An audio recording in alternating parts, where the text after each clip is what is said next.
This channel is supported by Truefire. Truefire is an online library enough, you can get the Truefire All Access Pass for as cheap as they ever do it, the $99 thing. So just jump and do that if you're looking for the best price that you can get Truefire All Access for.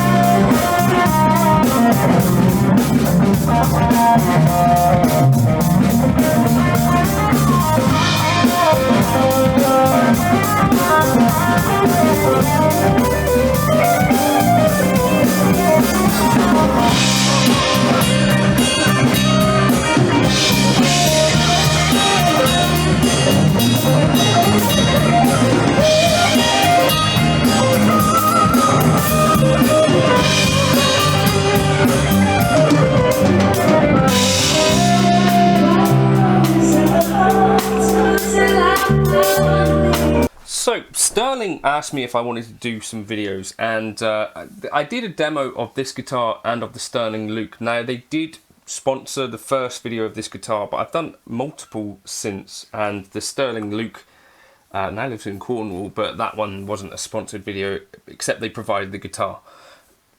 Important to say, because obviously that is not normal. It's quite normal for me, but it can introduce, obviously, a bias. Now, I got a chance to gig this guitar, and it was last Sunday. I've not actually tuned the guitar since then, or even taken it out of the case since then, because I've had a busy week doing other stuff. But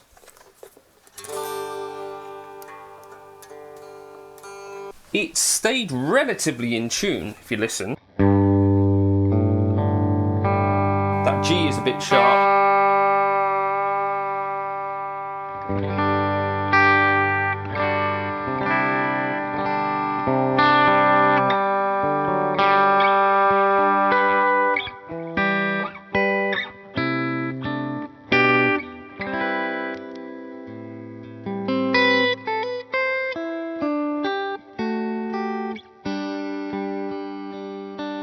Speaks to, I think, the stability of the guitar, which is, I guess, the whole point of this roasted maple stuff in the first place. Like, I kind of think the idea with it really is that it's supposed to be more stable than, you know, non-roasted maple. I think it also enables the ability to use slightly less mature wood, is kind of the sense that I get, which is why it's a premium feature on some guitars, but also something that you see on some non-premium guitars. However, I was really impressed with this guitar. I really enjoyed playing with it. I actually really like, on this particular guitar, typically I'm not a HSS type person particularly. On this guitar I think it works quite nicely, and yeah.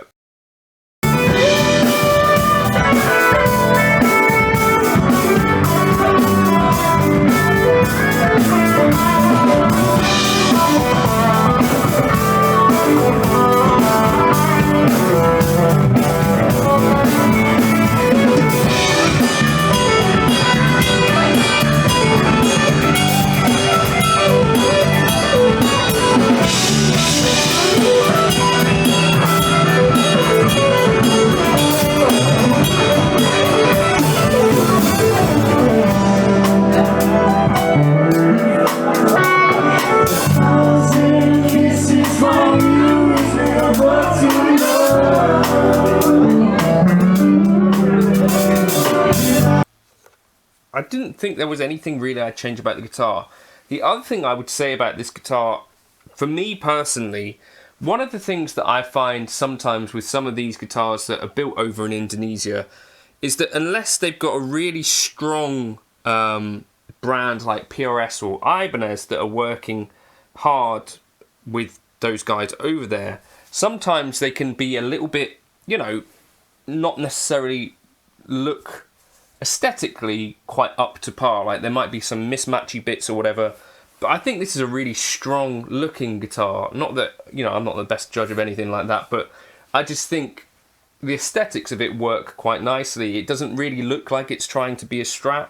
It just looks like a modern sort of guitar to me, which, yeah, I don't know, it's got Strat-ish vibes to it, but at the same time it's got some other really nice features. I really like, I have to say, you know, this has kind of turned me around on the Cutlass in general, because I've had people like ask me like, would you ever try a Sterling Cutlass or a Music Man's Cutlass? And to be honest, I wasn't exactly sure what they were about, but having gigged it, yeah, like a modern take on an S-type guitar, kind of summarise it in some ways, but in other ways it's a little bit its own thing. I think it sounds quite stratty. I found it, worked on all of the function stuff really well, but particularly for stuff towards the end of the second set where there's more of the tunes like Journey and stuff. I think it really suited having this humbucker in the bridge.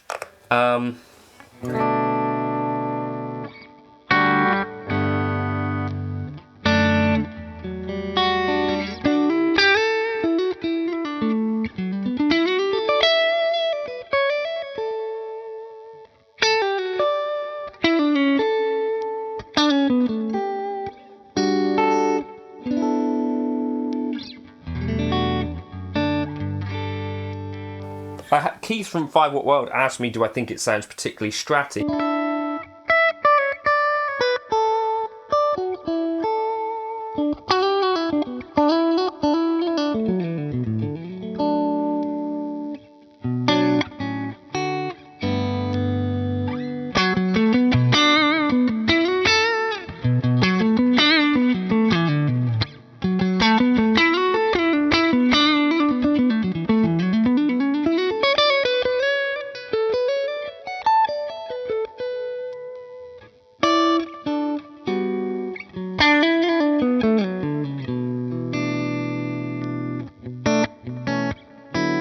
And I would say I think it's got a little bit more zing than a Strat, was kind of how I would put it, I think. Like a little bit more brightness. Maybe a slightly more scooped tone. Now, if you had a really specific set of pickups that you liked, I do think this would be quite a good modding platform.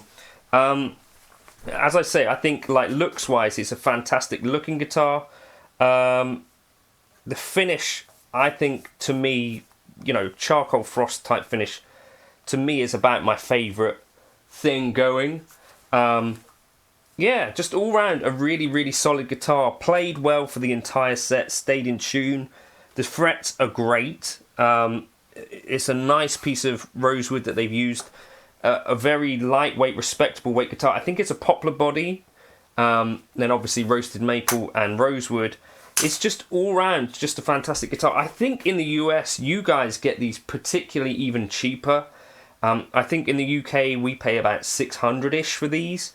You guys, I think you pay about 500, which to me, for that kind of money, I think this has a lot more to it, in my opinion, than something like the Fender Standard, that thing that came out, and the Ibanez AZ Standard.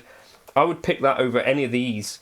And, if you're looking for something like this in the UK, I think this is on the list of gear that I'm happy to sort of shift on. But I did want to kind of do a full-on sort of report now that having gigged it, there's nothing really I change about it. I think the locking tuners make it an ideal sort of instrument. I think this, to me, a fantastic guitar all round.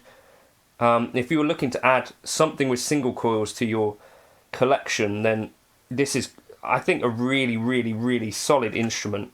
That's kind of my take on it anyway, so I wanted to share that.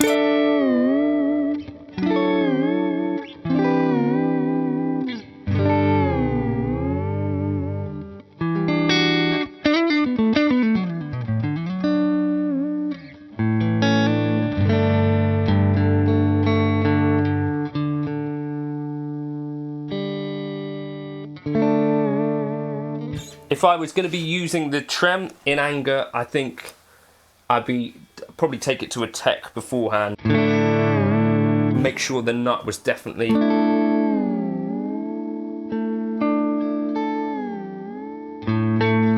So I think the D's sort of returning a bit sharp.